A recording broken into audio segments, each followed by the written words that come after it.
What's going on, everybody? Welcome back to Blitz Sports Media. My name is Ryan Linkletter. I am here with Dan Loya today. We're on the Blitz angle, and we are talking Thursday night football preview between the Los Angeles Rams and the San Francisco 49ers. Dan, this is shaping up to be a similar script for both sides. The Rams over the last 2 years have seen a much improved defense. Meanwhile, the 49ers offense continues to struggle with injuries. What are you looking at heading into this game? It should be a fun one, man. Fun one on Thursday night. It's a battle for first place. Both teams are 3-1 in the division. Like you said, the 49ers are kind of limping into this game, and the Rams have won three straight matchups against the 49ers. So it should be a fun game overall. These two coaches know each other well. They've been going at it since 2017, and I'm excited to watch it. Yeah, listen, Sean McVay's had his number against Kyle Shanahan for sure. Since these two started going at it, rivalry style. Let's take a look at every side of the ball like we normally do on Thursday night. And let's Yeah, start with the most talked about unit of the week, the San Francisco 49ers offense. Right now, Brock Purdy is yet to practice at the time of this recording. Juwan Jennings is yet to practice. Ricky Pearsall is yet to practice. Those are three big names they could miss. They're already missing George Kittle. They're already missing Brandon Ayuk, right? Dan, this is a beat up offensive unit. What are you expecting them to go and do? And, it's not like their run game has been great to start the year either. yeah. So what I'm expecting is Christian McCaffrey. I think he's still pretty good at football. If you didn't know, he's the engine. He's the engine of this offense. So as long as they have him, they're going to continue to put up a lot of yards. I mean, they put up crap, where is it? 300 something yards. I can't find the stat. I have all these stats in my notes, but they put up a lot of yards per game, man. And then he's been getting a lot of catches out of the backfield, especially with all these receivers hurt. So 30% so as target long as share out of the backfield is crazy. yes, exactly. So as long as they have McCaffrey, he's going to be that this offense is going to continue to move the ball. What I've noticed is they're struggling to put the ball in the end zone. They're struggling to finish drives. So they miss a guy like George Kittle who's not going to be playing in this game. So I think it's going to be difficult for them to score touchdowns against this Rams defense who's been pretty good this year. Yeah, and I think, the Rams defense, we'll talk about them in a second, but with San Francisco, you potentially head into a game with your wide receiver room led by Kendrick Bourne, Demarcus Robinson, second game from suspension, Sky Moore, not necessarily an elite mix of guys in San Francisco they could be trotting out, and that's without George Kittle there. So an Yeah. offensive line that hasn't necessarily been one of the better units in terms of run blocking this year. Christian McCaffrey is averaging, one of his lowest yards per carries of his career, right? They're going to have to find a way to get their run going. And I think Mac Jones fills in very nicely for Brock Purdy. So if Brock Purdy's out, I think it's not really that much of a net loss having Mac Jones in there with Kyle Shanahan. But I think the biggest loss would be Ricky Pearsall. I mean, Pearsall has been one of the better wide receivers in the NFL to start the year, ranks top five in route percentage win rate against man coverage. Guy's been an absolute monster. And Juwan Jennings, the threat that Jennings can provide when he's on the field alongside Pearsall, it just can open up the San Francisco 49ers passing game. Without those guys, you're facing a Rams defense that is one of the best units in terms of pass rush. Their run defense has been unbelievable this season as well. So they're really starting to come together and become one of the best units in the NFL over the last two seasons. A lot of young players on that team. They're starting to evolve. And you pair that with an offense like they have in Los Angeles, it becomes very scary. Where do you expect this battle to be won between the 49ers offense and the Rams defense? Well, I see is the pass rush, man. The Rams pass rush is incredible this season, led by Jared Verse, man. Jared Verse is one of the better defensive lineman pass rushers in the NFL, and it's time for people to start recognizing him as that. Also, Brian Young, he's tied first in the NFL with sacks currently. So this pass rush is going to get after whoever the quarterback is for the 49ers. And just like I said, I found a number that the 49ers putting up a lot of yards. On average, they're putting up 368 yards on offense, but currently they're 24th in scoring touchdowns. They only have 8 TDs in 4 games. So, like I said, they're having trouble putting in the end zone, and this Rams defense is going to come after them.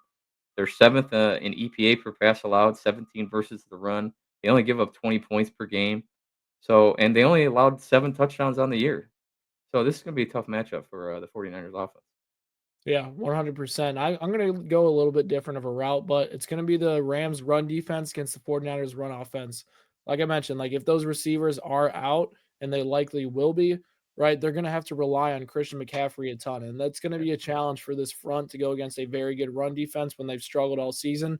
It's partly, Kyle Shanahan's got to find a way to get his running game going, make things easier on Mac Jones with a makeshift receiver group in order for them to be able to win this ball game. If the 49ers can get some sort of a ground game going, this thing's going to get interesting. Now, if they can't run the ball and they have those receivers trotting out there, it's going to be a struggle all night long on Thursday in a short week for the 49ers, who have a ton of injuries going into the game. Let's take a look on the flip side of it.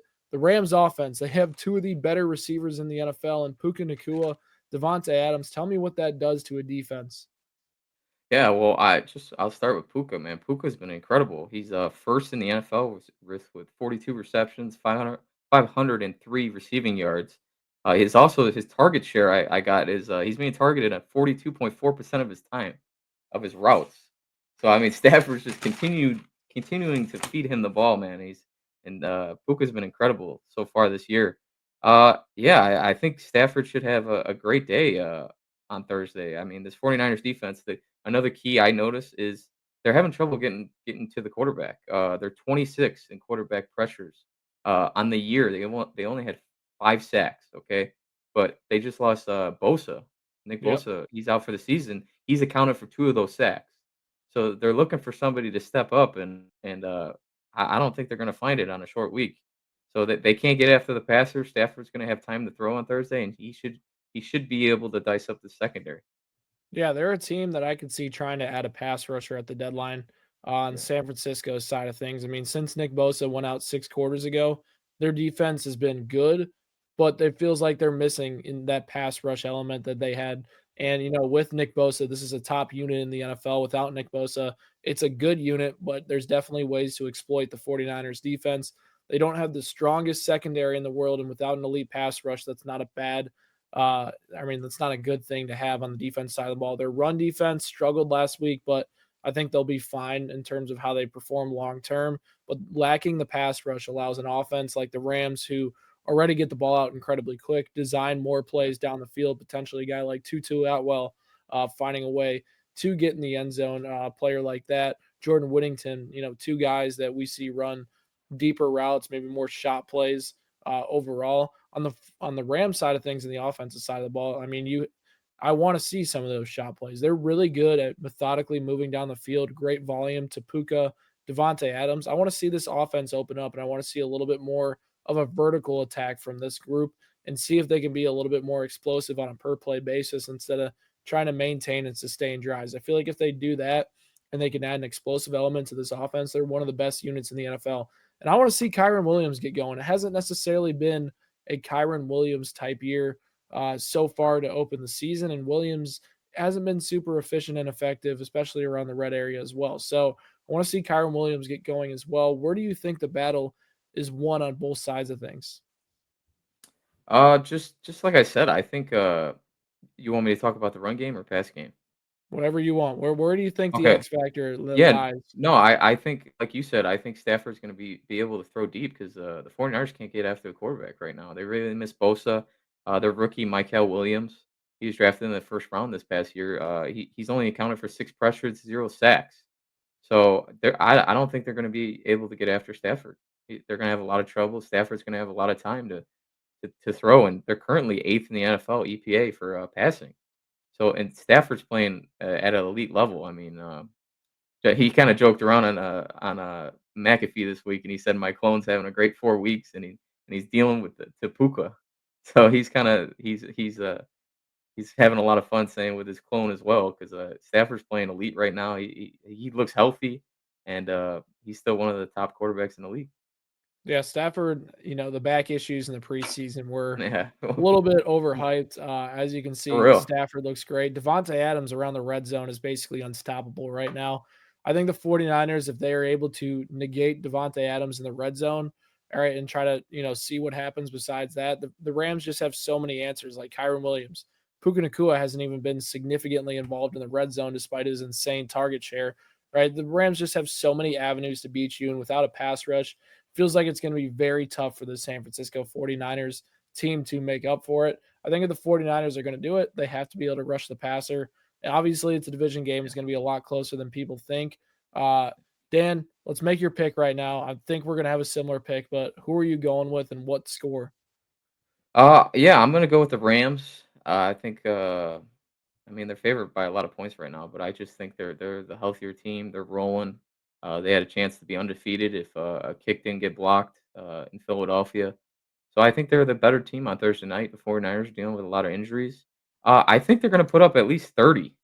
I'll Hmm. say 30. I'll go 30-20 because I still believe in Kyle Shanahan. He's a great offensive mind. I think he can scheme up get the 49ers 20 points in this game, but I'll go 30-20 final score. I'm going a little bit closer than you. I'm going 24-21. I think the Oh, Rams, it's a Thursday night game. I think the yeah, 49ers will wind up covering in this one. I think it'll be closer than people expect because these are two division rival teams that play each other very well over the yeah, past, 5 or 6 seasons.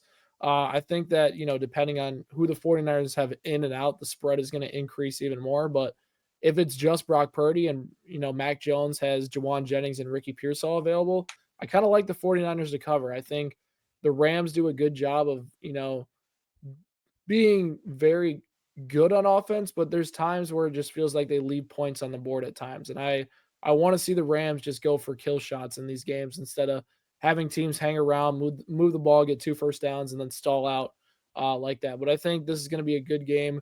I think the Rams should be heavily favored as they are, but I'll take the yeah. 49ers to cover in this one.